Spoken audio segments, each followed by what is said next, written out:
When my husband died suddenly, my world shattered.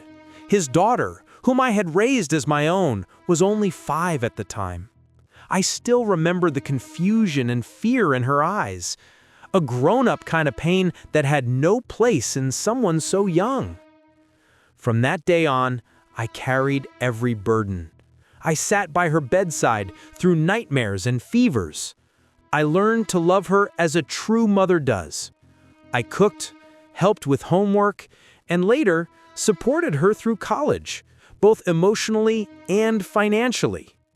I was always her safe harbor. Years went by. The little girl grew into a woman, and she turned 30.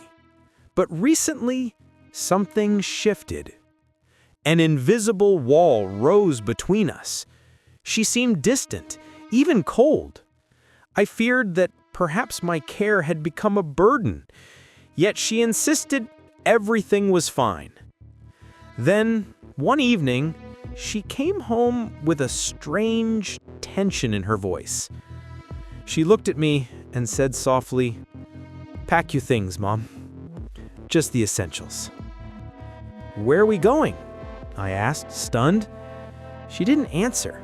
She just gave a faint, mysterious smile.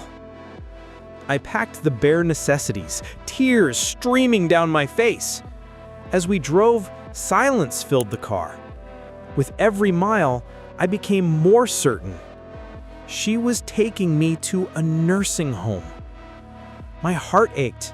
Had all those years of love meant nothing?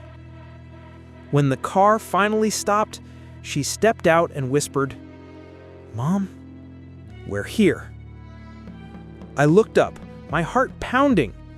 But instead of a cold institution, a grand 2-story house stood before me.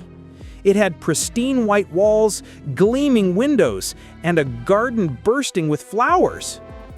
She turned to me, her voice trembling. "Mom, this is our home now. I've been saving money all these years to give you this." "I'm sorry I was distant lately. I was working extra hours to keep this a secret." I stood there, frozen. Tears of fear turned into tears of pure joy. Inside, the house was perfect. The living room was bathed in golden sunlight, and she showed me a spacious bedroom on the ground floor, arranged with fresh flowers just for me. Every detail screamed of comfort and love. As we sat together in the living room, holding hands, the truth washed over me.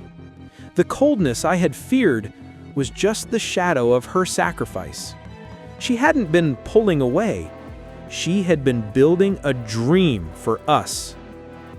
In the quiet of that evening, I realized that love isn't just about words. It's about action. Every sleepless night and every sacrifice I had made for her had returned to me. Love and devotion always find their way back to us, sometimes in the most beautiful and unexpected forms.